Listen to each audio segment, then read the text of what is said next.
दृष्टि अब इस शहर में फेमस होने वाली है, बेहतर होगा उसे अपने साथ गटर में मत खींचो। पूनम बहुत गुस्से में थी। उसने शिवम को ठंड से देखा। कुछ लोग सच में अपनी सीमा नहीं जानते। अपने और बेहतर लड़कों में फर्क देखने आया था ये यहाँ, पर यहीं पर बवाल खड़ा कर दिया। फिर पूनम ने बहुत सम्मानजनक तरीके से कहा, दृष्टि देखो, मैं तुम्हारे लिए निर्णय लूंगी। ऋषभ का उपहार लो और उसे थैंक्स कहो।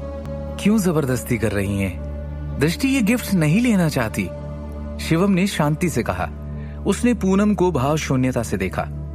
अगर दृष्टि वो तोहफे लेना चाहती तो वो उसे नहीं रोकता, लेकिन वो नहीं चाहती तो वो किसी को भी उसके साथ जबरदस्ती भी नहीं करने दे सकता। तुमने फिर मुझसे जबान लड़ाने की हिम्मत की? पूनम ने शिवम को गुस्से से घुरा। तुमने कह दिया कि दृष्टि को तोहफे नहीं चाहिए, तो उसे सच में नहीं चाहिए।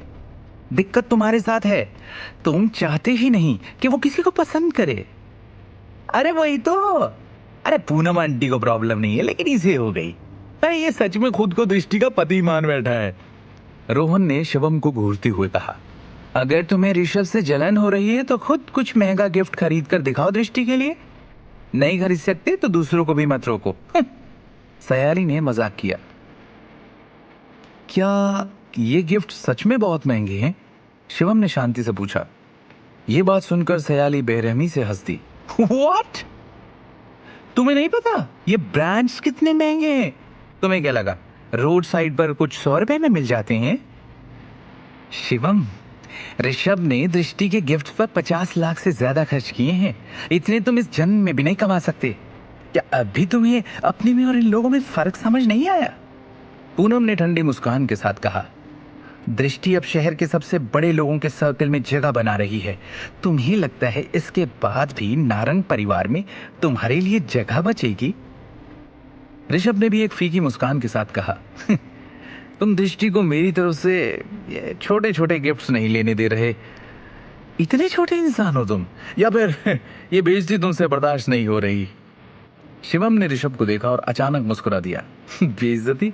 नहीं नहीं ऋषभ, मैं बस इतना बताना चाहता हूं कि दृष्टि को तुम्हारी ये छोटे छोटे गिफ्ट्स पसंद नहीं।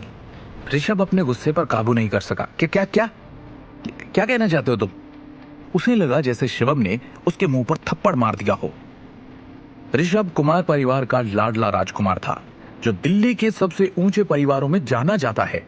उसने लाखों के उपहार दृष्टि के लिए और सबके सामने बिछा दिए और शिवम ने कह दिया कि दृष्टि को वो पसंद नहीं आए।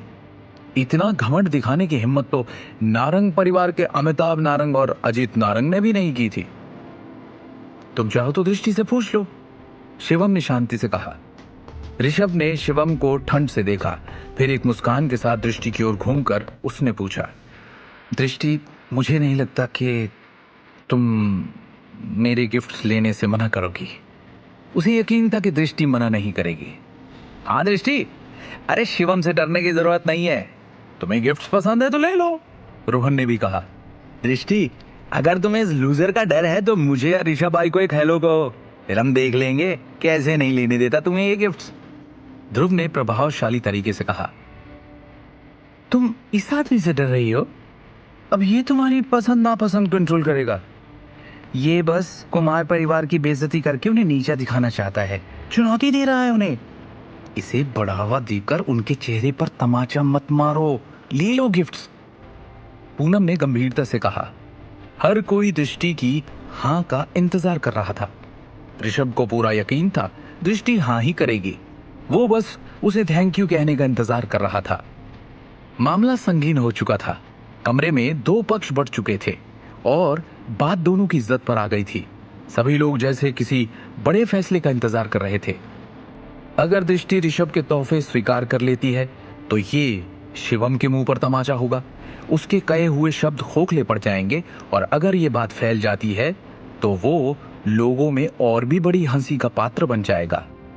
दूसरी ओर ऋषभ खुश था क्योंकि वो आश्वस्त था कि दृष्टि उसके अच्छे इरादों को कभी अस्वीकार नहीं करेगी।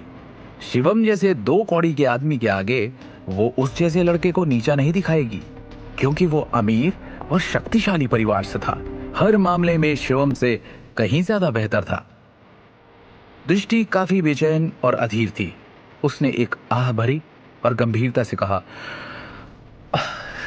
ऋषभ ने तुरंत मुस्कुराकर कहा, हाँ दृष्टि।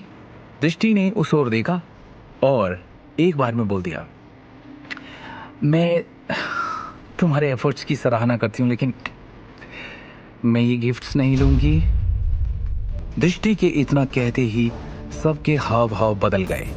कमरे में अचानक जैसे मातम छा गया।